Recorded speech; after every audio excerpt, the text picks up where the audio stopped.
Pues empecemos entonces nuestro mensaje. Escuchemos lo que tiene el Señor para nosotros en este día, para esta semana, para este tiempo de nuestras vidas. Y claro, lo que comentábamos hace rato, ¿no? Que todos hemos tenido un llamado de Dios. Los que hemos creído, y aún los que escuchan esporádicamente o furtivamente el mensaje, deben de creerlo, que hay un llamado de Dios, ¿sí? Que Dios está tocando a su puerta, que Dios está tocando siempre a nuestro corazón, aunque ya seamos convertidos. Eso no nos exenta de que el Señor siga llamando a nuestras vidas. Amén. Sí, porque a veces pensamos que con el hecho de que hayamos aceptado al Señor o que estemos congregados en un lugar, que eso ya es suficiente. El llamado del Señor es una entrega total, sin reservas, sin ningún tipo. Y bueno, todo hombre o toda mujer que ha recibido al Señor, en un momento determinado de ese llamado, también ha experimentado la gloria y la manifestación de Dios en su vida, ¿sí? Algunos podrían decir que no, yo no he recibido ni he sentido alguna manifestación de Dios en mi vida. Pero hay un salmo que dice que los cielos cuentan la gloria de Dios. O sea que todo lo que nos está rodeando en sí, esa es la gloria de Dios. La gloria de Dios está puesta en la naturaleza, en la creación misma. Como dice Romanos, ¿no? Que no hay pretexto para no creer. Ahí está la gloria de Dios. Sin embargo, cuando nosotros hemos aceptado formalmente con todo nuestro corazón al Señor, hemos sido llevados a una manifestación gloriosa de la presencia de Dios, porque hay un llamado. Entonces, el Señor tiene un propósito en todo lo que hace. Cuando el Señor se manifiesta de una manera milagrosa, evidente en aquel que cree, porque la mayoría de la gente ha creído en el Señor y se ha convertido por una necesidad, seamos honestos. Han buscado al Señor por una necesidad. Y eso es válido también, es válido, ¿no? Pero de ahí se tiene que llevar un seguimiento correcto y serio a la presencia del Señor, y no llevarlo nada más por las bendiciones que Él pudiera otorgar. Entonces, cuando el Señor se manifiesta en la vida de una persona, sea en una sanidad, sea en una vida restaurada, en una vida nueva, con un propósito eterno, es precisamente porque hay un plan maravilloso en esa manifestación de la gloria del Señor cuando uno es llamado. ¿Y cómo es esto? Bien, en la Biblia tenemos muchos ejemplos de cómo el Señor, cuando se ha manifestado y ha llamado a personas, les ha hecho ver su gloria, les ha manifestado su poder. Recuerden cuando Moisés en el desierto, cuando fue sacado de Egipto con el pueblo de Israel, el Señor se mostró de una forma poderosa, ¿no? Haciendo prodigios, haciendo maravillas en las tierras de Egipto con las 10 plagas. Y luego cuando abre el mar para que su pueblo pase, y destruyendo al ejército egipcio, ya en el desierto, asentado el pueblo, el Señor fue manifestado de una forma visible y poderosa. Cuando en el día se manifestaba por medio de una columna de nubes, o en la noche se manifestaba por medio de una columna de fuego. Eso era la gloria del Señor. Eso era la gloria del Señor. Pero ¿por qué se estaba manifestando el Señor de esa manera? Porque sí, porque nada más quería ser reconocido. No, porque también lleva un propósito tremendo, un aliciente, como un punto de partida, como un punto de despegue, donde dice: mira, me manifiesto a ti para que tú creas que yo soy poderoso y que vas a pasar por cosas tremendas, vas a pasar por pruebas.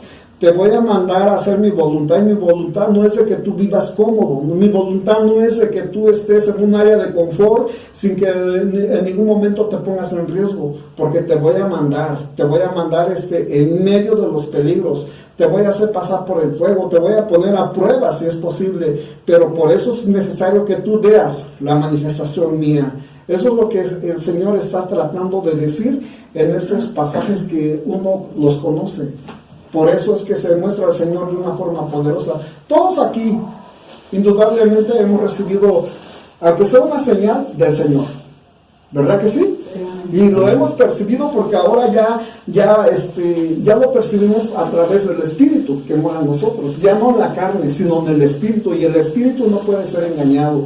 Y cuando las cosas vienen del Señor, realmente sabemos que vino del Señor.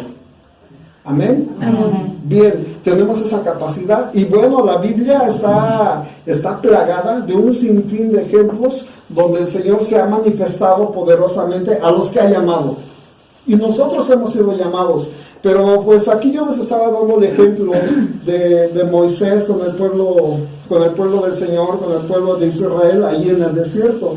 También cuando Salomón dedicó el templo del Señor, recuerden que a David no se le permitió erigir el templo del Señor. ¿Por qué? Porque era un hombre de guerra, había derramado mucha sangre. Así le dijo el Señor: no, tú no me vas a levantar templo, porque tú eres un hombre de guerra y has derramado mucha sangre. Y entonces la encomienda fue para Salomón, el hijo de David. Cuando el templo es terminado en los tiempos de Salomón y él lo dedica al Señor, recuerden que estaba ya todo estaba separado, el lugar santo, santísimo, donde estaba el tabernáculo, pero en todo ese lugar, en el templo del Señor, en el lugar santo, se manifestaba la gloria del Señor. Había una nube que se manifestaba y que pues les era a veces muy difícil ver. Era un resplandor, dicen otras versiones. Es lo que nosotros conocemos. En la Biblia no está escrito de esa manera, pero es la Shekinah del Señor, la gloria del Señor. Entonces, eso también se puede trasladar realmente a nuestras vidas. Hemos visto la Shekinah del Señor en una etapa de nuestra vida ya convertidos. Y eso normalmente siempre es al principio. Siempre es al principio. ¿Por qué? Porque hay un llamado. O sea, dice el Señor: toma mi Shekinah, me manifiesto a ti, porque tú vas a tener que enfrentarte a un sinfín de pruebas, a un sinfín de situaciones, aún en tu propio corazón, aún en ti mismo, porque el peor enemigo, ya saben que no está fuera. ¿Dónde está? Aquí adentro de uno, ¿sí? Los demás, cada uno tiene sus problemas, cada uno tiene sus cosas y cuestiones personales, pero ellos son culpables de su situación y nosotros somos culpables de nuestra situación. Ya lo tenemos bien claro todo eso, ¿no? Bien, entonces cuando el Señor se muestra ahí en ese lugar, principalmente en el lugar santísimo, donde la nube baja y cubre todo, era la gloria del Señor manifestada. ¿Y por qué? Porque ese lugar también, al igual que Salomón, tenían un llamado que a lo mejor dicen: es que Salomón no se enfrentó a grandes problemas, no se enfrentó a otro ejército, a otra nación. No se enfrentó a eso, pero se enfrentó a otras situaciones sutiles que vinieron a él. Él dice la Biblia que tuvo un sinfín de mujeres, y su problema fueron las mujeres, pero no eran mujeres de su pueblo, eran mujeres de otras naciones, idólatras. Y finalmente le convencieron y él cayó pues en la forma de creer, en la forma de dejarse guiar por otros dioses. Cayó en la apostasía, para que sea más claro. Entonces dejó el camino verdadero y siguió el camino de la mentira, de la idolatría. Entonces, ¿a qué se enfrentó Salomón? Se enfrentó a situaciones muy complicadas, muy difíciles, donde después de él plasmar su sabiduría, la sabiduría que Dios le dio en las Escrituras, pues finalmente apostató. O sea, terminó adorando a los Baales, a otros dioses que no era Jehová de los ejércitos. Y ese fue su problema, su riesgo, el que tuvo que enfrentar. Y también el templo también después fue contaminado. Recuerden que vinieron reyes que fueron idólatras, que se casaron con mujeres que no eran de su pueblo. Tenemos el caso de Acab con Jezabel, que vino y pues ella ahí estaba adorando a los Baales y metió la idolatría en ese lugar, contaminó el lugar del Señor. Entonces todo tiene un riesgo y todo tiene una prueba que se tiene que enfrentar en un momento. Por eso la gloria del Señor se manifiesta. ¿Para qué? Para que sea un aliciente a nosotros y podamos continuar en obediencia y en una comunión perfecta con el Señor. ¿Amén? Amén. Sí. Bien. Entonces, ya les di estos dos ejemplos. de Moisés y en el tabernáculo, cuando la gloria del Señor se manifestaba allí, allí en ese gran desierto, a través de nubes y columna de fuego y todo lo que había hecho previamente. Y después, cuando Salomón dedica el templo del Señor, pues la gloria del Señor se manifestaba ahí, la Shekinah del Señor se manifestaba, porque iban a venir situaciones que ellos iban a necesitar echar mano de la gloria del Señor. ¿Qué pasó? Pues allí fallaron, porque finalmente con el tiempo, recuerden que pues vino tal abominación que el templo fue destruido, fue saqueado por los babilonios, por los caldeos. También tenemos otro caso de Isaías, el profeta Isaías. Cuando él recibe el llamado, y es impresionante ver ese testimonio, leer ese testimonio en la Biblia, que está en el capítulo 6, cuando dice que él dice que vio al Señor en un trono alto y sublime, ¿verdad? ¿Recuerdan eso? Porque hasta hay una hermosa alabanza que nos emociona bastante, que la cantamos, y dice que vio al Señor en un trono alto y sublime, rodeado ¿de qué? De serafines, y que esos serafines tenían 6 alas, 2 las tenían para cubrirse su rostro, 2 para volar, y con 2 cubrían sus pies. Qué impresionante, ¿no? Que esos serafines, ni aún los serafines se atrevían a ver al Señor. Se atrevían a ver al Señor. Imagínense cuánta reverencia y cuánta adoración, cuánto respeto hay para el Dios eterno y poderoso, que ni aún los serafines se creen dignos de ver al Señor. Y el Señor es el que nos hace llamado a nosotros, estos mortales, estas criaturas hechos del polvo. A nosotros el Señor nos ha mirado con sus ojos y nos ha hecho un llamamiento, nos ha hablado y nos ha dicho: tú eres para mí y tú vas a hacer lo que yo quiero que tú hagas. ¿Verdad que es hermoso ese llamado? Porque nosotros atendemos, pero muchos llamados que hay aquí en la tierra, llamados de la moda, llamados de los artistas, de los políticos, de los deportistas, de todo, atendemos los llamados. Pero es impresionante y es hermoso saber que el Dios eterno, todopoderoso, que hizo los cielos y la tierra, es digna en mirarnos y decir: ven a mí, yo te llamo a ti, y yo me voy a manifestar a ti, yo te voy a mostrar mi Shekinah, para que tú tengas esa energía, para que tú tengas ese poder que va a obrar en ti, porque te voy a mandar, porque te voy a poner ordenanzas, te voy a dar una guía espiritual que tú tienes que obedecer. ¿Valdrá la pena? Sí, ¿verdad que sí? Porque es hermoso, los propósitos del Señor son hermosos y son grandes. No están limitados solamente a nuestra visión que nosotros tenemos. Siempre nuestra visión está muy limitada y solamente estamos viendo nuestro bienestar, lo que nos pasa. Pero no estamos viendo más allá de eso. Nos encerramos y nos limitamos al propio yo y a mi situación nada más. Cuando la visión del Señor dice: no, tú tienes que ver más para allá. Y cuando yo te llamo, tú debes de tener un propósito, porque mis propósitos son eternos, no son temporales. Amén. Amén. Todo lo que nosotros deseamos aquí en esa tierra, sin conocer al Señor, solamente tiene un término, solamente tiene una medida, y normalmente eso se termina cuando uno perece. Pero los propósitos del Señor, los propósitos continúan más allá. Amén. Amén. Bien, estamos entendiendo esto. Entonces, cuando les estaba diciendo de Isaías, dice la palabra que él vio al Señor sentado en un trono alto y sublime, y dice que sus faldas llenaban todo el templo. Alguna vez yo les conté aquí que estando adorando al Señor, cerré mis ojos y clarito vi que estábamos, todos los que estábamos reunidos en este lugar, estábamos en la esquina de un trono grande, inmenso, o sea, hermoso, y había como una orla que estaba así, como serpenteando en medio de nosotros. Era la orla del Señor. Y esa visión la tuvo Isaías, y a mí me impresiona, porque digo: Señor, ¿cómo es posible que tú sigas haciendo lo mismo con nosotros? Nosotros que no somos tu pueblo, que no somos los elegidos desde el principio, sino que fuimos redimidos como un pueblo extraño y ajeno al tuyo, pero tú nos ves con ojos de misericordia, porque hemos creído en tu Hijo Jesucristo, hemos creído en tu palabra, te hemos reconocido como el único Dios y tú nos has dado esa gracia, Señor. Es hermoso. Entonces a mí me impresiona de verdad saber la visión que tuvo Isaías cuando el Señor le hace el llamado.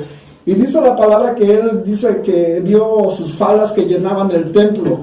Dice, también vio serafines con 6 alas, con 2 cubrían sus rostros, con 2 volaban y con 2 cubrían sus pies, dice la palabra.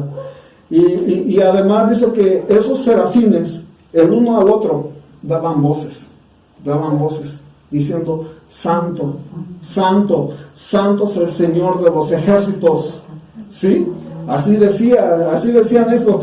Y sobre todo dice que decían, toda la tierra está llena de su gloria. ¿Sí? O sea que ellos proclamando la gloria del Señor en una visión de Isaías, que él vio la gloria del Señor, y aparte los serafines proclaman la gloria del Señor. Dice, su gloria está sobre toda la tierra. Cantaban, daban voces los serafines. Imagínense qué hermoso, ¿no? Que Isaías, un simple mortal como nosotros, recibe esa visión, recibe esa manifestación gloriosa de la Shekinah del Señor. Esa es la gloria del Señor. Cuando recibimos un milagro, aunque sea pequeñito, lo que sea, y que viene de parte de Dios, dice uno, esa es la Shekinah de Dios, de su gloria mostrada. Y es más impresionante cuando aún en las pequeñas cosas el Señor te hace un milagro, hacen algo. Les he contado alguna vez de la anécdota del café, que el Señor me regaló un café con un bistec cuando yo tenía mucha hambre.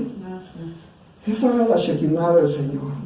Y fue impresionante en ese momento, porque para que tú reconozcas lo más sencillo del Señor, necesitas estar en una gran necesidad. ¿Sí? Y yo iba en pos de Él en ese momento, con mi estómago vacío, a la congregación, sin haber tomado nada y sin dinero en mis bolsos. Y el Señor, en la estación del metro, me ofrece un café y un bistec. Gloria a Dios. Gloria a Dios. Y ahora lo reconozco, esa fue tu Shekinah, Señor, esa fue tu gloria manifestada en un momento. Y que yo lo guardo como lo más grande que me ha pasado. Sé que hay cosas más grandes. Lo más grande que se ha mostrado en mi vida es la salvación de mi Señor Jesucristo. Pero el Señor tiene sus detalles con sus hijos. Amén. Solamente hay que tener nuestro corazón puesto, dispuesto, abierto, para que el Señor pueda poner ahí su manifestación. Amén. Sí, el Señor no esconde. El Señor no esconde su gloria. No es avaro. No es mezquino en ese sentido. Él es generoso, Él es misericordioso. Vamos a continuar. Entonces dice que estos serafines gritaban santo, daban voces, santo, santo, Jehová de los ejércitos, y toda la tierra está llena de su gloria. Y también continúa la escritura que dice que hasta los quiciales de la puerta, o sea, los marcos de la puerta del templo, se estremecían ante esas voces del Señor, ante esas voces de los serafines, se estremecían. Imagínense, ese templo que era una fortaleza. ¿Han visto en internet los bloques que componen ese templo? Son impresionantes, unos bloques de pura piedra o cantera, no sé qué sea, ¿no?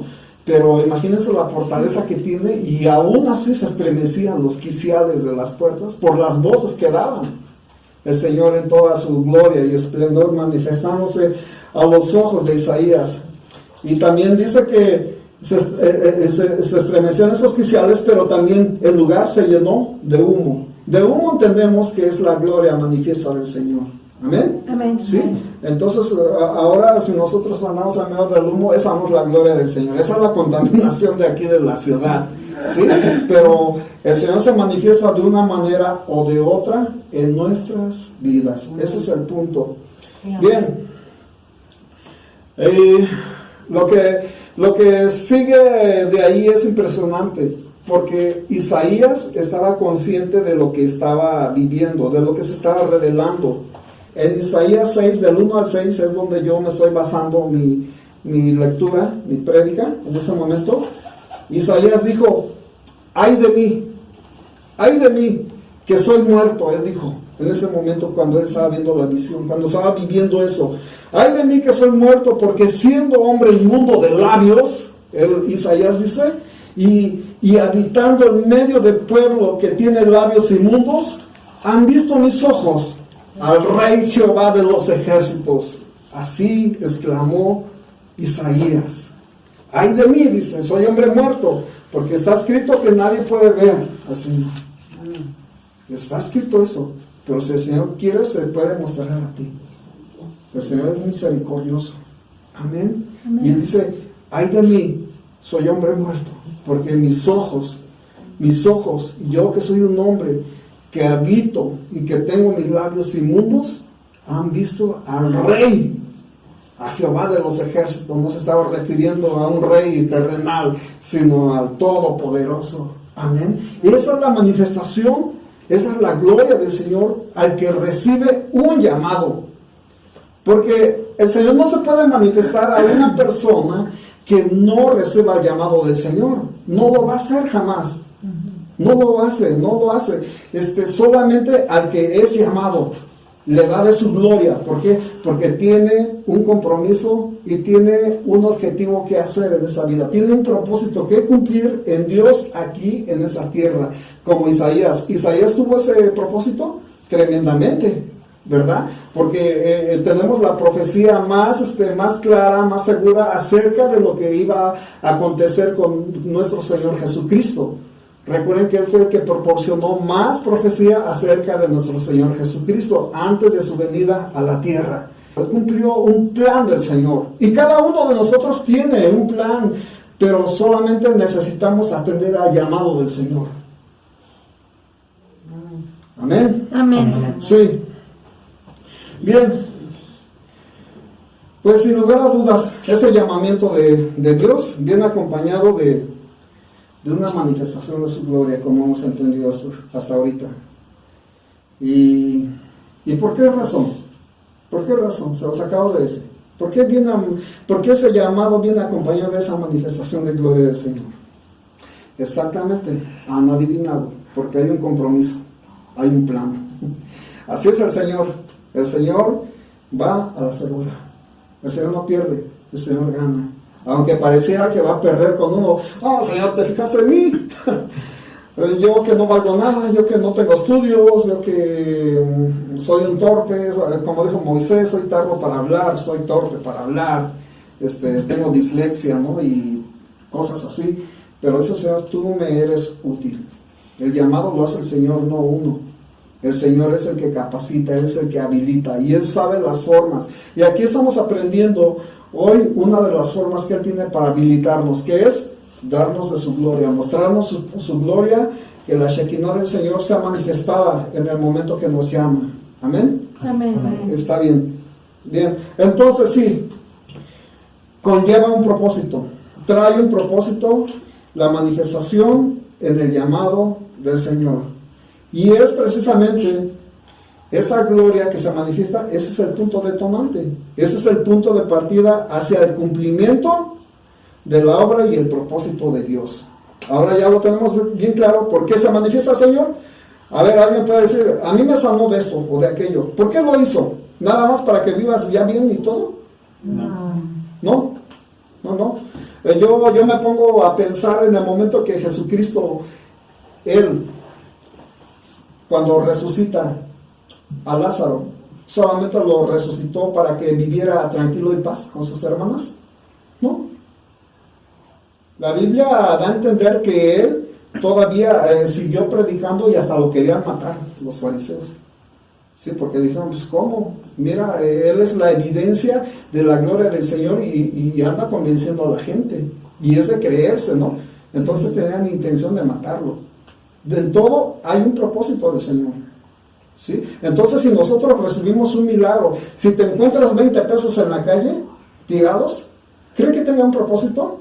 Si la voluntad del Señor se hace en ti, es de que te compres un refresco o una torta y a lo mejor tú tienes el dinero suficiente y dices, yo necesito 20 pesos para comprarme una torta, ¿no será para que se lo des a alguien que está necesitando ahí adelante? ¿Verdad que sí? Eso es entender el propósito, y eso es también entender la gloria del Señor, porque aún en esas pequeñas cosas el Señor se manifiesta de esa manera. Amén. ¿Sí? Amén. Amén. Bien. Entonces, eso nos lleva al cumplimiento de la obra y el propósito de Dios. Estamos entendiendo.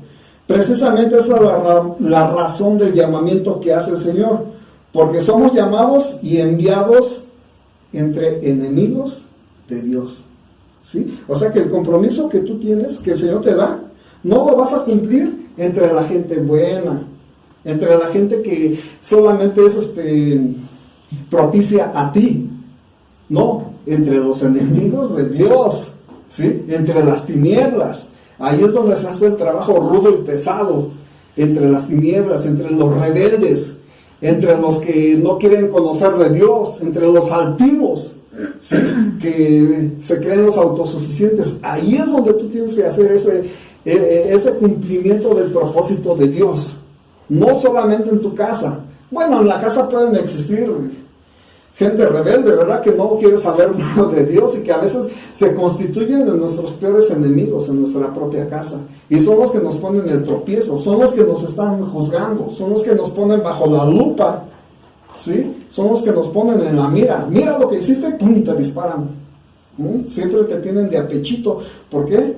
Porque esos son los enemigos de Dios, y ahí tienes que cumplir el propósito de tu llamamiento.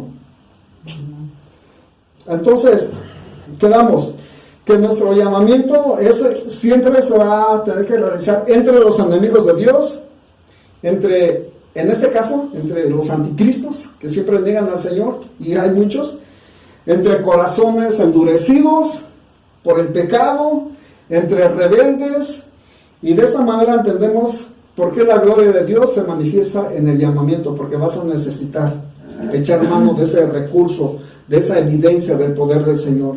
Amén.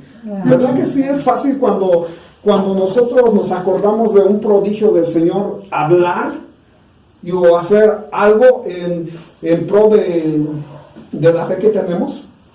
Es más fácil. De verdad que sí. O sea, te sirve como un recurso, ¿sí? Fíjense, en el tiempo que me ha tocado predicar o evangelizar a gente que no conoce del Señor, lo que me ha dado ánimo ha sido lo que el Señor hizo a mi vida en el desierto. Ahí, cuando yo digo, lo que yo le dije al Señor, a Señor, dame una oportunidad y yo te voy a buscar. Y me acuerdo de todas esas condiciones adversas que yo tenía en ese momento, de la sed, del hambre, y de que estaba ya a punto de colapsarme. Me acuerdo de ese momento, y a eso me fortalece y dice, puedo hacerlo, Señor, porque tú eres poderoso, y lo que voy a decir es verdad, no es mentira. Y entonces eso es lo que te alienta, lo que te da el motivo suficiente para que tú puedas proclamar entre enemigos al Señor. ¿Verdad que en ese llamamiento es necesario que haya una manifestación del Señor? Sí, y sí lo hay, y sí lo hay. Y si no ha sido evidente, les digo, ahí está la escritura que dice, los cielos cuentan la gloria del Señor, y los serafines que dijeron, la tierra está llena de tu gloria, Señor. Muy bien, pues ya vamos a ir a la escritura.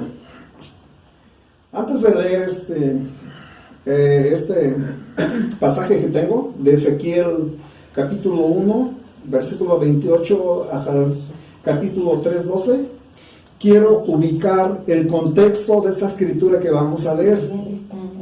¿Sí? Ezequiel capítulo 1, del 28 vamos a leer hasta el capítulo 3, versículo 12. Pero antes de leer este pasaje, quiero ubicarlos el contexto de lo que vamos a leer. ¿Sí? En primer lugar, Ezequiel era un sacerdote del Señor. O sea, no era un hombre común y corriente, era un sacerdote, un hombre religioso. Si lo queremos ubicar de esta manera, un hombre que estaba entregado al servicio del Señor, de la descendencia de Aarón, o sea, del linaje sacerdotal. Estamos hablando de este hombre. Sin embargo, aún siendo religioso, el detalle es de que el Señor lo llama. Hace rato estamos hablando de un sacerdote católico que el Señor le llamó. Pero ¿cómo? Si ya conocía del Señor, se supone que ya tiene el llamado. No, puedes estar en una religión, puedes decir que conoces a Dios, pero todavía no te ha sido revelado tu propósito y tienes que atender el llamado del Señor. Y eso es lo que pasó con Ezequiel.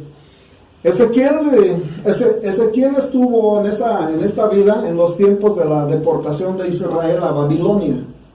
Entonces él fue de los exiliados a Babilonia, cautivo israelita el hombre, pero pues allí él se dedicaba pues a dar servicio a los cautivos judíos en Babilonia, aunque estaban cautivos, exiliados, pero tenían sus servicios religiosos, seguían todavía manteniendo la fe, estudiando las leyes, la palabra del Señor, y aún en ese ministerio el Señor le llama a Ezequiel, y es tremendo lo que vamos a leer.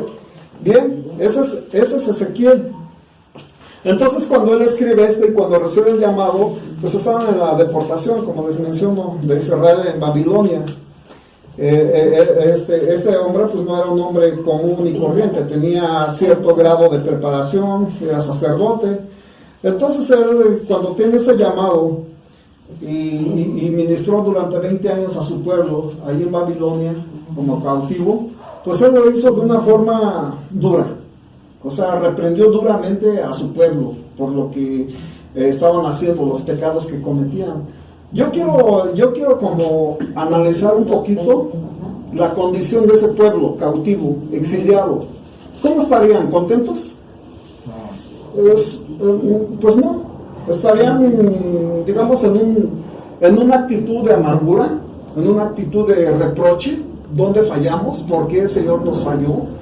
¿Por qué permitió que saquearan el templo y a nosotros, el pueblo del Señor, nos trajeran cautivos a esta nación que no es nuestra? Pues si el Señor ya nos abandonó, hay que hacer nosotros lo que queramos. ¿Les parece? Sería más o menos el pensar, ¿no? El sentir de una persona que se siente traicionada quizás, pero en realidad ellos habían empezado a tener mal camino en desobediencia al Señor, a idolatrar a otros dioses. Y cuando ellos quisieron rectificar el camino, cuando ellos se dieron cuenta, pues ya estaban pagando las consecuencias de sus hechos. Y bien, no sería nada fácil ministrar a un pueblo inconforme, a un pueblo que estaba amargado o con rencor, y lo tuvo que hacer duramente. Miren, ustedes cometieron esos pecados, siguen cometiendo esos pecados, porque a lo mejor con eso se están justificando de que sean así. Pero también les reprendió duramente, pero también tenía palabras de aliento para ellos. O sea, también les animaba a someterse a la voluntad de Dios, a obedecer las leyes del Señor. Porque en ese momento estaban en un desorden, estaban totalmente rebeldes en contra del Señor, habían endurecido su corazón. Entonces, él fue un hombre que recibe el llamado del Señor. Y a través del libro de Ezequiel se ve cómo él le da ciertas ordenanzas. Pero a mí lo que me impresiona mucho es en una parte donde el Señor le dice a Ezequiel que su mujer se iba a morir. Y dice que le iba a ser quitado el deleite de sus ojos, su mujer. Dice, pero no quiero que llores. No quiero que guardes duelo. No quiero que comas pan enlutado. No quiero nada, ver que se murió tu mujer y tú calladito, tú tranquilo, ¿sí? Una cosa muy difícil, ¿no? Imagínense que a alguien se le muera un ser querido, un hijo, un esposo, una esposa, no lo sé, y que el Señor te diga, no quiero que llores para nada, no quiero ni que pongas un moño negro ahí, ni que pongas una veladora, nada. Hoy se muere, mañana la entierras y ya. Pero Señor, es que las tradiciones, es que la ofrenda de los muertos, el pan de muerto y el cafecito con una concha para los que vienen al rosario. No quiero nada, dijo el Señor. Porque eso que yo te estoy prohibiendo es un símbolo profético para este pueblo. Porque así yo les he quitado su deleite, su bienestar por desobedientes. Y así yo quiero que también no estén endechando, ni siquiera estén diciendo por qué, o se estén lamentando. O sea, era algo profético, pero que el Señor ponía como ejemplo a los profetas. A veces el Señor nos pone a nosotros como ejemplos también, y nos pone que a veces tú vas a orar por un enfermo, y te pone el dolor por el cual tú vas a orar. O tienes que ministrar a una persona y no sabes por qué tú te sientes bien triste, te sientes que no vales nada, y te sientes que la vida no tiene sentido, porque ese sentir es lo que tiene esa persona por la cual tú le vas a ministrar. Así es. O sea, también hay que saber identificar. Y así estaba usando el Señor a Ezequiel en ese momento. Dice, tú no vas a llorar, tu mujer se va a morir y punto, pero tú no vas a llorar, no vas a poner nada, ni una ofrenda, ni un cafecito, ni una veladora, nada. No va a haber rosarios, no va a haber nada, simplemente se muere y la entierras y punto. ¿Sí? Impresionante, ¿no? Bien, pues esa es la exigencia del Señor con el que es llamado. Entonces, no, hermano, perdón, bueno, en ese tiempo pues no, la Biblia no dice si alababan al Señor, ¿no? Pero pues ahorita estamos nada más remunerando lo que el Señor le mandó a hacer a Ezequiel. Nosotros sí, cuando nos dormimos, porque esa es la palabra correcta, no morimos, vamos a dormir, vamos a cantar alabanzas al Señor, dándole gloria por la vida de nuestro hermano o hermana, ¿sí? Glorificando. No vamos a ser como los católicos, que cuando se muere alguien, lo tienen ahí velando, y todos llegan y se persignan, cuando el hombre fue un borrachote, fornicario, y todos llegan santiguándose como si fuera un santo, ¿verdad? Que error tan grande, ¿no? En cambio aquí no. Cuando un cristiano, cuando un hijo de Dios duerme, se glorifica al Señor. Y se le da la gloria, alabanza al Creador y al Dador de la vida. Amén. Amén. Bien. Gracias. Sí, mi hermano. Bien, entonces, es así como nuestro profeta Ezequiel, que estamos hablando, tuvo esa gran visión de Dios cuando él fue llamado a atender al Señor. Dice la palabra, previamente a lo que vamos a leer, que él estaba en un lugar, estaba como cautivo junto al río Quebar, allá en Babilonia, en la tierra de los caldeos, y de repente él ve venir una nube, y en esa nube venía un fuego. Y en ese fuego venía rodeado de un resplandor, y pues venía con un viento, ¿no? Un viento estruendoso, o sea, algo impresionante que venía hacia él. Y dentro de esa nube y de ese viento venían 4 seres vivientes, ¿sí? Pero esos 4 seres vivientes tenían 4 alas, a diferencia de lo que leímos o entendimos hace rato de Isaías, con 6. Esos tenían 4 y tenían 4 caras, esos seres vivientes. Una cara era de hombre, una cara era de león, otra cara era de buey y otra cara era de águila. Imagínense, o sea, sería impresionante ver eso, ¿no? Cualquiera se echaría a correr o quedaría mudo de terror, ¿no? ¿Qué es esto? Y entonces ellos tenían una forma muy singular de manifestarse en esa visión. También venía una gran rueda junto de cada uno de ellos. Y que esa rueda hacía mucho ruido, también mucho estruendo, y dice la palabra que eran unos aros grandes y espantosos, porque estaban llenos de ojos todos ellos, y todo eso vio Ezequiel en ese momento, ¿no? Pues imagínense la impresión que estaba él teniendo en ese momento, pero era una visión de parte del Señor, y él lo describe más adelante. Ese es el contexto de lo que vamos a leer. Cuando en ese momento él tiene esa visión y está totalmente impresionado, es cuando el Señor le llama. Es cuando el Señor le hace el llamamiento, pero previamente le había mostrado su gloria, su poder. Eso es lo que importa en esos momentos. Vamos a ir al libro de Ezequiel 1:28. Ya lo tenemos, ¿verdad? Solamente faltaba eso. Vamos a leer 1:28.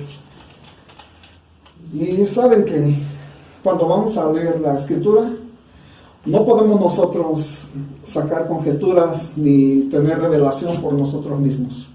Necesitamos ayuda del Espíritu Santo. Aparte de que de que sí necesitamos quien nos guíe en esa tierra. Necesitamos un hombre, necesitamos una mujer comprometidos con el Señor, que realmente teman distorsionar la palabra. También necesitamos ayuda del Espíritu Santo. Y así que hoy, Señor, te damos gracias por la escritura que tenemos, que tú, Señor, has trasladado, Señor, hasta nuestros tiempos, hasta nuestras manos, y aquí nuestros ojos, Señor, leen, Señor, hoy.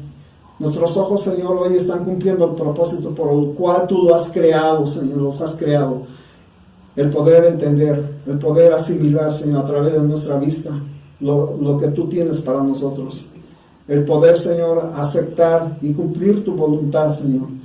Hoy tenemos entendido que tenemos un llamado, Señor. Un llamado, pero no queremos ser ineptos, no queremos ser omisos de ninguna manera, sino queremos, Señor, ser diligentes. Queremos estar, Señor, llenos de tu plenitud a través de tu palabra y poder cumplir tus propósitos, Señor. Así, cuando tú, Señor, te manifiestas nuevamente en nuestras vidas, si sea impresionante o sea un detalle, estaremos preparados, Señor, para entenderte. Te damos gracias, Señor, en esta hora, en el nombre de Jesús. Amén. Amén. Y amén. Amén. Ok, vamos a leer Ezequiel 1:28. Y aquí dice la palabra, dice: como parece el arco iris que está en las nubes el día que llueve, así era el parecer del resplandor alrededor. Esta fue la visión de la semejanza de la gloria de Jehová. Y cuando yo la vi, me postré sobre mi rostro y oí la voz de uno que hablaba. Aquí ya está diciendo, así era. Era como un arco iris el resplandor. Habrá sido hermosísimo, algo majestuoso, no como los arcoíris que vemos ahí todos casi desvanecidos ahora, ¿no? Sino que si eso vino del Señor, tuvo que ser algo majestuoso. Y así lo describe Ezequiel. Esa fue la visión, dice, semejanza de la gloria de Jehová. Y cuando yo la vi, dice, me postré sobre mi rostro y oí la voz de uno que hablaba. Me dijo: hijo de hombre, ponte sobre tus pies y hablaré contigo. Aquí podemos ver y podemos notar el detalle cuando dice que esa voz que viene y después de esa visión, él se postra, se humilla. Eso significa postrarse, humillarse. Cuando uno escucha al Señor, cuando uno oye la palabra, es lo que uno tiende a humillarse, a reconocer cuán es uno limitado, cuán pequeño es uno delante del Señor. Amén. Y eso es algo que aquí Ezequiel nos está mostrando a través de su actitud, de su postura que él tuvo en ese momento. Dice que se postró sobre su rostro y escuchó la voz de uno que hablaba. Me dijo: hijo de hombre, ponte sobre tus pies y hablaré contigo. Está hablando de que había una guía divina en ese momento, porque le dice: ponte sobre tus pies. ¿Verdad que es así? Cuando el Señor nos llama a nosotros, cuando aceptamos a Cristo, llegamos a sus pies, pero enseguida Él nos reivindica. Sí, te postras ante mí, pero ante lo que vas a enfrentar tienes que estar de pie también. ¿Sí? Y aquí le está mandando este protocolo, si le podemos llamar de esta manera. Dice, y hablaré contigo. Versículo 2. Y luego que me habló, entró el Espíritu en mí y me afirmó sobre mis pies y oí al que me hablaba. Entendió en ese momento, cuando dice entró el Espíritu en mí, es una semejanza de nuestras vivencias personales en el Señor, porque cuando aceptamos al Señor, ¿qué viene? El Espíritu Santo, ¿no? Viene en ese momento y viene y nos empieza a manifestar lo que hay que hacer, nos enseña a vivir conforme a la palabra y a la voluntad de Dios, y nos ubica en nuestra realidad. Es lo que está diciendo aquí en el versículo 2, dice: y luego que me habló, entró el Espíritu en mí y me afirmó sobre mis pies y oí al que me hablaba. Y me dijo: hijo de hombre, yo te envío a los hijos de Israel, a gentes rebeldes que se rebelaron contra mí. Ellos y sus padres se han rebelado contra mí hasta este mismo día. ¿Se les hace familiar? Pues, miren, tiene mucha semejanza con nosotros en realidad, porque la mayoría de los que estamos aquí casi hemos sido los primeros que han sido convertidos, se han convertido al Señor. ¿Y sobre quién enfocamos nuestras baterías y nuestras pilas? Sobre nuestra familia. Si tenemos padres, sobre nuestros padres, porque ellos han sido rebeldes, han creído en el Señor, pero de una manera incorrecta, y ante los ojos del Señor son rebeldes.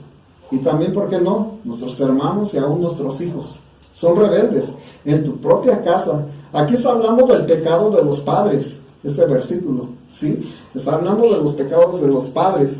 Bien, dice el versículo 4, dice: yo pues te envío a hijos de duro rostro y de empedernido corazón, y les dirás, así ha dicho Jehová el Señor.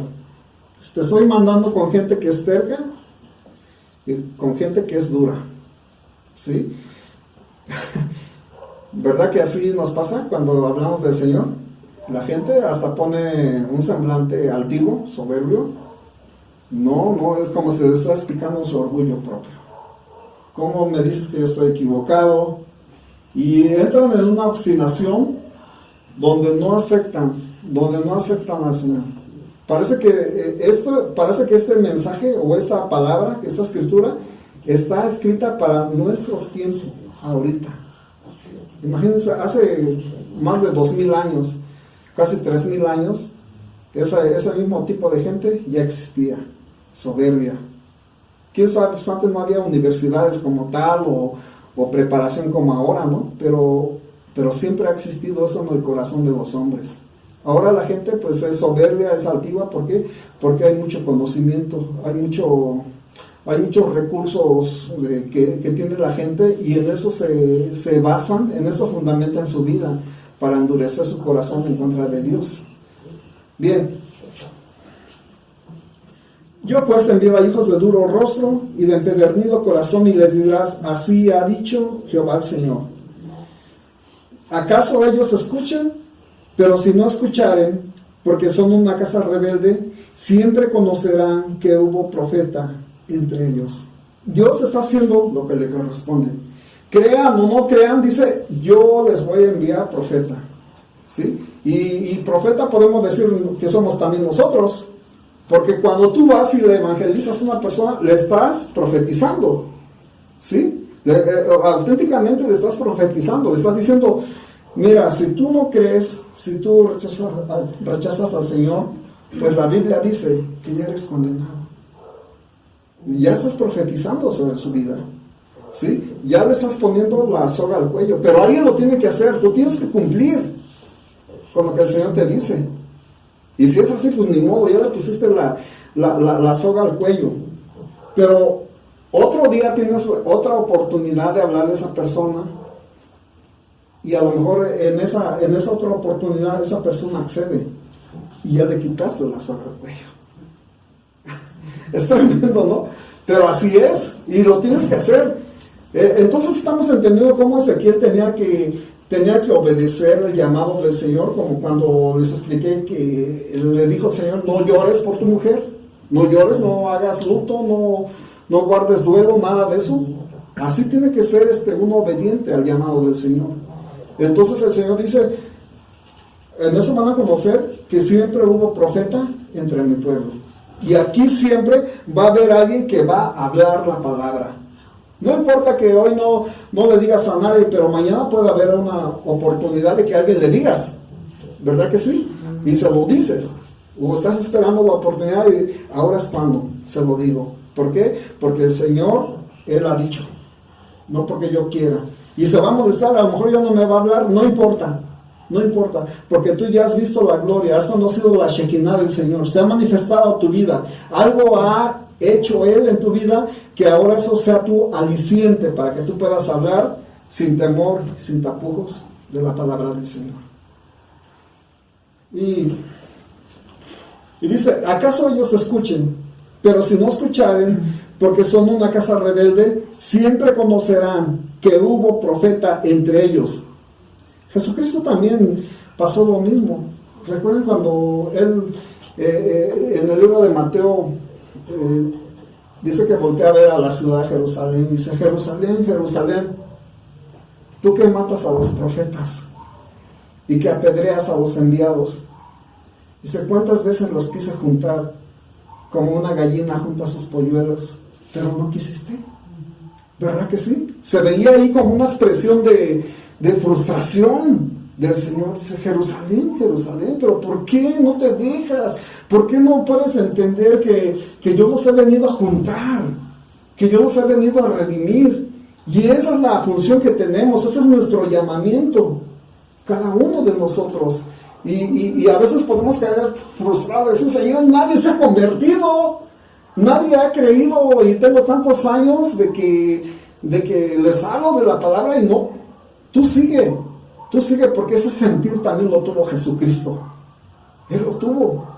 Nuestro Señor Jesucristo está preparado para ello, ¿verdad?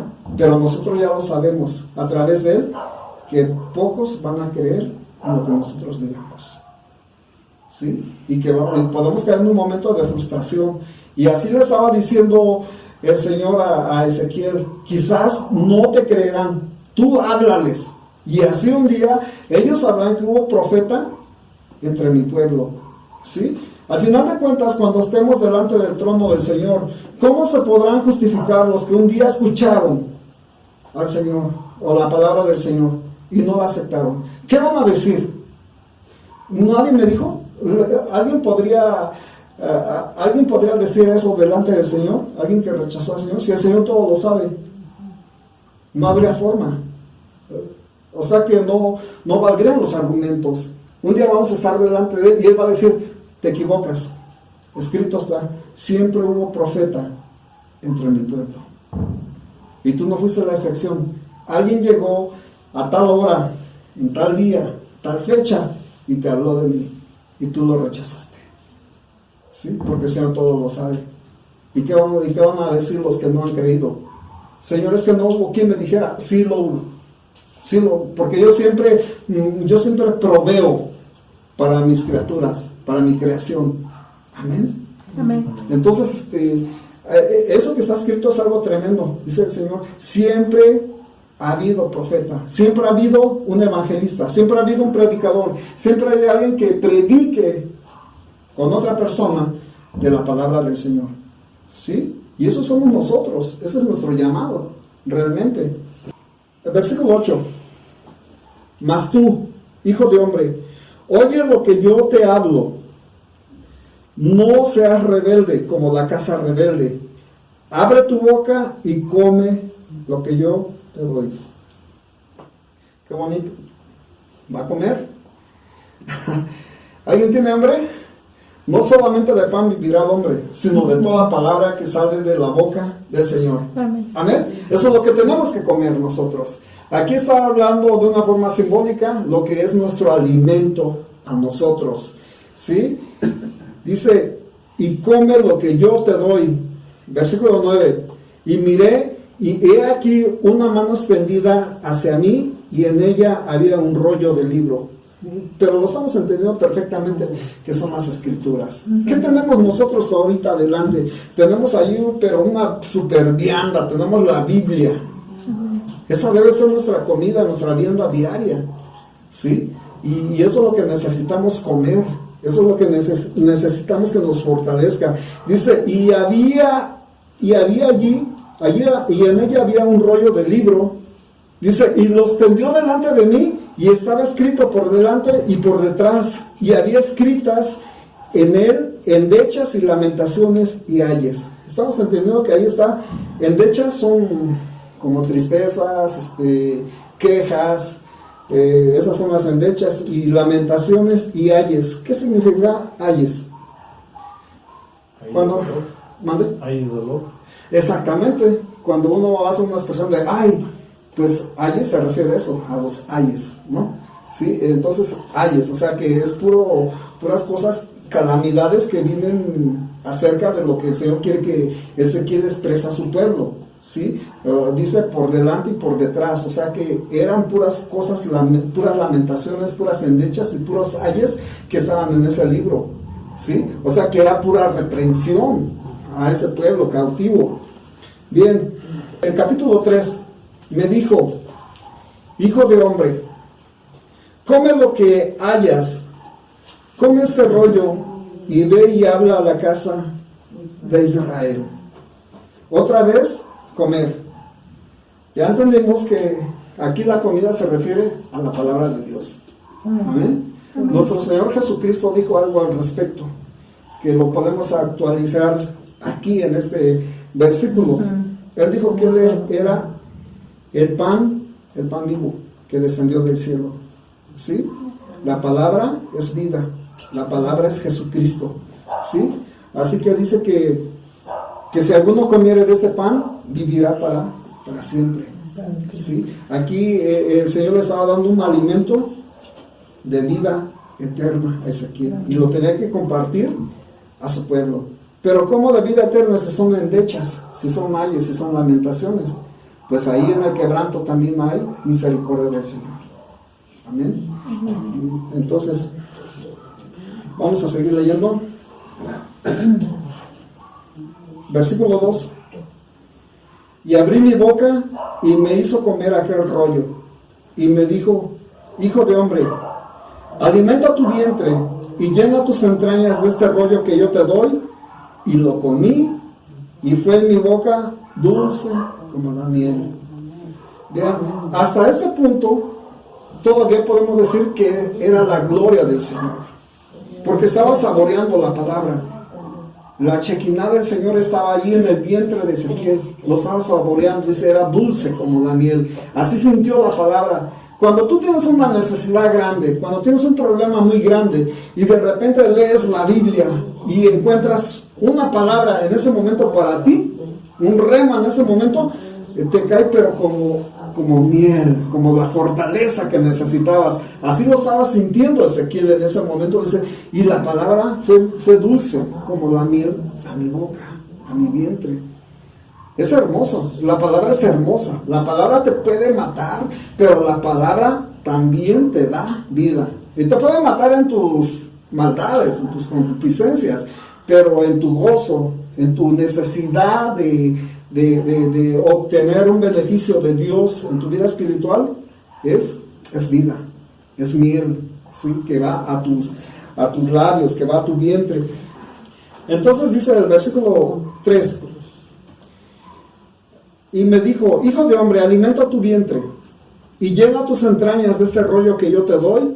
Y lo comí, y fue en mi boca dulce como la miel, dulce como miel. Y luego me dijo: hijo de hombre, ve y entra a la casa de Israel y habla a ellos con mis palabras. Ahí ya viene lo complicado, ya viene lo difícil. Sí, ya te gozaste, ya viste la visión, ya te di de comer, ya tienes todo, mi gloria manifestada, ya atendiste mi llamado. Ahora tienes que poner manos en acción. Es lo que le está diciendo. En el versículo 4 dice: luego me dijo: hijo de hombre, ve y entra a la casa de Israel y habla a ellos con mis palabras, porque no eres enviado a pueblo de habla profunda ni de lengua difícil, sino a la casa de Israel. Dice: no te estoy mandando a China para que les hables el mandarín, el idioma de allá. No te estoy mandando a Rusia para que les hable en ruso. Te estoy mandando a tu propio pueblo, que te entienden, que hablan el mismo idioma, que tienen los mismos modismos, los mismos disparates, todo, ¿verdad? Porque no eres enviado a pueblo de habla profunda ni de lengua difícil, sino a la casa de Israel. No a muchos pueblos de habla profunda ni de lengua difícil, cuyas palabras no entiendas. Y si a ellos te enviara, ellos te oyeran. Dice: mira, Señor, ¿qué comparación hace? Dice: mejor aquellos, mejor los rusos, mejor los chinos, te entenderían, creerían. Pero ese pueblo que es sencillo, que tú eres parte de él, ellos no te escuchan, son rebeldes. O sea, el Señor puede haber escogido un pueblo más más dócil. ¿Por qué escogió a Israel? ¿Se imaginan el Señor lidiando con este pueblo? Pues no lo sé, pero no sé de qué manera puedo comparar que nosotros que somos cristianos y que hemos sido obedientes al Señor, pues somos más fáciles de creerle al Señor que un judío. Si el Señor ha tenido problemas con su pueblo, porque es un pueblo rebelde. Y si antes lo fue así, ¿ustedes creen que difiera mucho de ese tiempo a ahora? No. Pero ahí ha estado la misericordia del Señor con ellos. ¿Sí? Y nosotros hemos aumentado en número y en la forma de obedecer a la palabra. Eso es tremendo. Y nosotros para un judío seríamos como de esos de lengua difícil, que no fácilmente le entenderíamos, y sin embargo hemos creído. Y versículo 7 dice: mas la casa de Israel no te querrá oír, porque no me quieren oír a mí, dice el Señor, porque toda la casa de Israel es dura de frente y obstinada de corazón. Entonces ahí ya está la evidencia, ¿no? Ya tenemos la evidencia de lo que está diciendo el Señor. Así es mi pueblo. Y yo creo que lo sigue siendo. Versículo 8. He aquí, yo he hecho tu rostro fuerte contra los rostros de ellos, y tu frente fuerte contra sus frentes. Como diamante, más fuerte que pedernal, he hecho tu frente. No los temas, ni tengas miedo delante de ellos, porque son casa rebelde. Otra vez sigue ponderando, son unos rebeldes, es una casa que se ha rebelado contra mí. Y hace rato hablábamos de esta situación, de cómo estaría este pueblo resentido, estaría frustrado porque estaban en cautiverio, no estaban en sus tierras. Entonces, bueno, si el Señor no nos ha librado de esto, no nos ha perdonado, o no ha querido extender su misericordia en ese momento y librarnos de la mano de los caldeos, ¿por qué vamos a obedecer?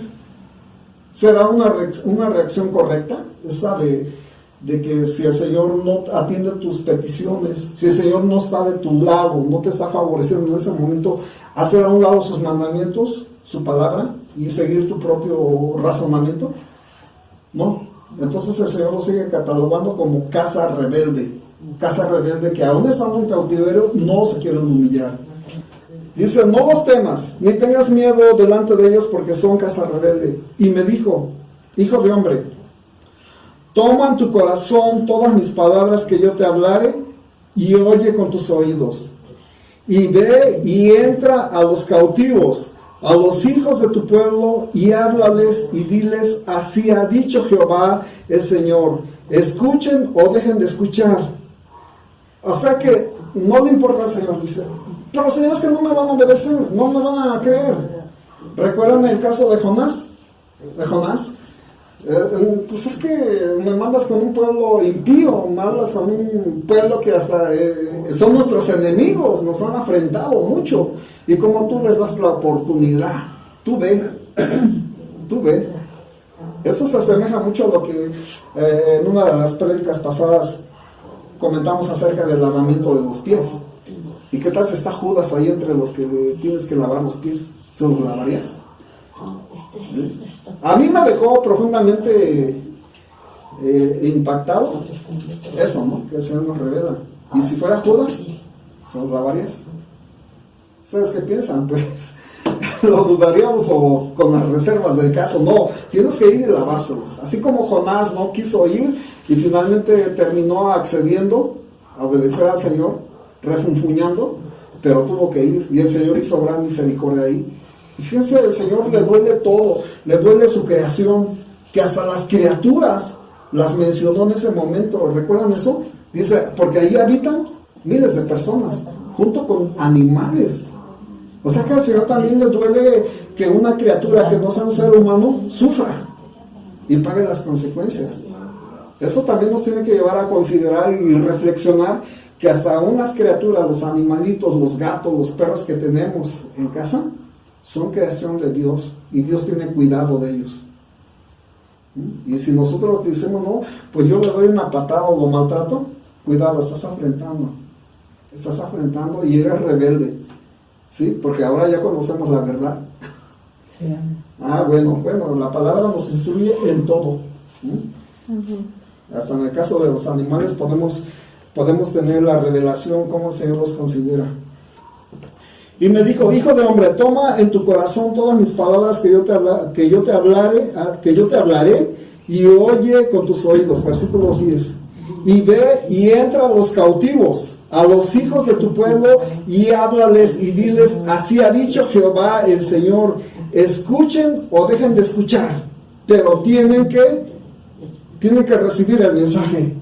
Recuerden que Ezequiel fue un atalaya, fue un centinela de su pueblo, donde el Señor le demandó, si el pecador muere en sus pecados, pero tú ya le hiciste la advertencia, tú ya le reprendiste, su muerte será sobre él.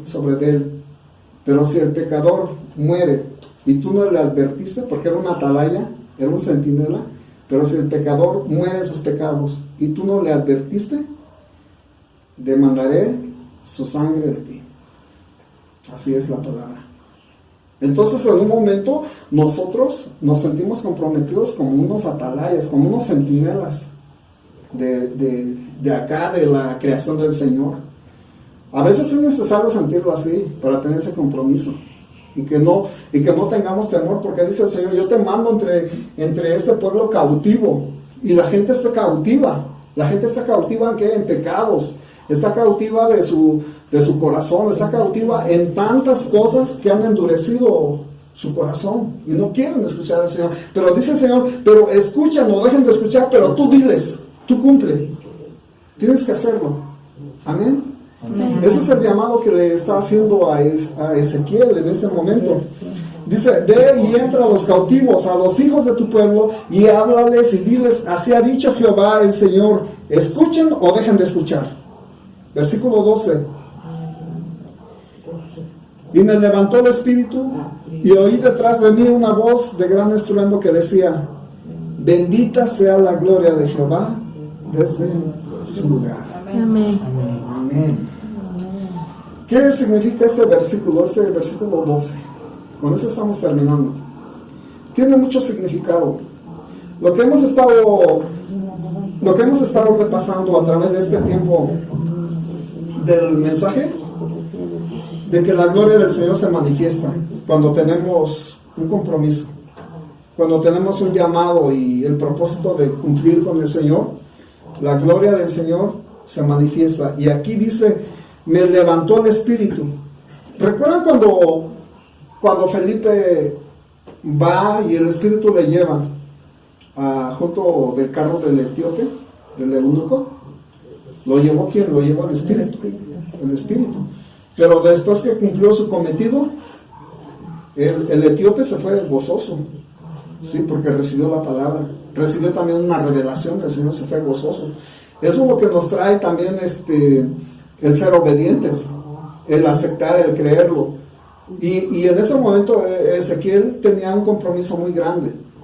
Y ahí yo puedo decirles esto sin temor de equivocarme, que cuando dice que escuchó una voz de gran estruendo que decía, bendita sea la gloria de Jehová desde su lugar, pues simplemente eran unas huestes angelicales del Señor, que clamaban con gran regocijo y que animaban y convencían a Ezequiel que el Dios Todopoderoso tenía el poder para llevar a cabo el cumplimiento que le estaba ordenando a Ezequiel, ¿sí? O sea que le estaban alentando, manifestando la gloria del Señor, como diciendo, mira, no temas porque bendita sea la gloria de Jehová desde donde Él está. Así que haz lo que tengas que hacer. Y el Señor siempre nos va a estar alentando. El Señor ha dicho que sus ángeles son ministros que tienen especial interés de servirnos a los hijos de Dios. No porque nosotros se los ordenemos directamente, sino porque están dispuestos por el Señor para que nosotros, en un momento que vamos a cumplir y vamos a llevar a cabo un mandamiento, a llevar a cabo su llamamiento en nuestra vida, esos ángeles nos ayuden, ¿sí? Y aquí yo puedo decirles que esos ángeles estaban ahí clamando al Señor, estaban manifestando la gloria del Señor, estaban diciendo, bendita sea la gloria de Jehová desde su lugar. Entonces estaban alentando a Ezequiel, ¿sí? Para que él llevara a cabo el cumplimiento de su llamado. Y aquí pues nosotros podemos entender que el Espíritu levantó el ánimo de Ezequiel, ¿sí? Y lo que a nosotros nos levanta en un determinado momento es nuestra comunión con Dios. O sea, esto quiere decir que Él nos prepara y que Él nos habilita para servir a nuestras generaciones, a nuestra casa, ¿sí? A los nuestros. Porque el Señor no nos está mandando a China como pasó, como dice Ezequiel, no nos está mandando a China, a Rusia ni a Oaxaca. Aquí mismo en nuestra casa. Aquí tenemos el campo de acción donde podemos trabajar para el Señor, ¿sí? A cada ratito nos atravesamos con alguien que es drogadicto o alguien que pues simplemente no conoce de Dios, y podemos darle, no sé, un mensaje, decirle Dios te bendiga, o comprar un folletito, regalárselo. Mira, esa es la forma de conocer al Señor. Y mucha gente también a través de eso se acerca y está interesada. Bueno, ¿qué pasa? Tienen interés. Usar medios que uno pueda tener al alcance para que sea cumplido el llamamiento que tenemos en el Señor. Nos tiene que alentar la manifestación de Dios en nuestras vidas. Y no solamente en nuestras vidas, sino lo que está plasmado en la Escritura. Amén. Amén. Sí. Entonces, mis hermanos, yo les insto, yo los animo a que no bajemos la guardia, a que sigamos trabajando. Y trabajar significa leer, instruyéndonos, y cuando tengamos la oportunidad, hablarle a que está próximo a nosotros. ¿Sí? ¿Por qué? Porque el Señor nos llama, no con gente fácil, sino con gente dura, obstinada, con gente que ha endurecido su corazón. Yo te mando entre zarzas y espinos. Yo te mando entre moras con escorpiones. O sea, no te está mandando a un lugar fácil, te está mandando con gente dura. ¿Sí? Ahí es donde el Señor tiene el propósito grande. Bueno, eso yo creo que para nosotros, cada uno de los que estamos llamados por el Señor, debemos atender. Y sobre todo, alentarnos en la gloria que se ha manifestado en nuestras vidas. La gloria que se ha manifestado evidentemente en nuestras vidas ha sido la salvación que hoy tenemos, ha sido el sacrificio de Cristo Jesús. Y en la próxima gloria que vamos a ser testigos cuando Él regrese nuevamente a este lugar en los cielos por todos nosotros. Amén. Amén. Esta es la otra manifestación poderosa que estamos esperando. Y ahí tiene que estar nuestro gozo, ahí tiene que estar nuestra fe, en que cuando venga el Señor nos encuentre haciendo su voluntad. Amén. Amén. ¿Sí? Bien, hermanos, pues con esto terminamos. Pues son temas que aparentemente no son tan relevantes, no son tan espectaculares como otros, pero es necesario que los conozcamos, que no desconozcamos estos temas, porque el propósito del Señor se puede llevar a cabo perfectamente cuando no desconocemos muchos detalles, ¿sí? Y hoy hemos entendido que la gloria del Señor, así como fue en profetas, así como fue en el templo del Señor, en los tiempos de Salomón, ha tenido un propósito. Pero si nosotros descuidamos ese propósito, la gloria del Señor también se va. La gloria nos abandona por un momento. Y debemos de cuidar de que eso siempre permanezca con nosotros. Y que en todo tiempo seamos útiles, que no tengamos pausas de ningún tipo, sino que todos los días podamos ser útiles, instrumentos útiles al Señor en sus propósitos. Amén. ¿Sí? Bien. Entonces, lo que leímos, pues eso Principalmente se refiere al pacto que hizo el Señor con el pueblo de Israel, principalmente, pero también son aplicados estos pasajes a todos los llamados en Cristo Jesús. Todos los que hemos sido llamados en Cristo Jesús, este pasaje es aplicable al 100%. Y también los que oyen el mensaje que nosotros tenemos, pueden ser cautivos, ¿sí? Pueden ser de corazón duro, ¿sí? Pueden estar llenos de pecado, pueden estar llenos de soberbia. Y pues los pecados han continuado de ese tiempo hasta la fecha, siguen siendo los mismos.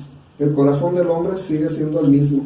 No se ha engrandecido de tamaño ni se ha reducido, sigue siendo igual de malvado y de perverso, dice la Escritura, ¿verdad? Mentiroso y engañoso. Amén. Amén.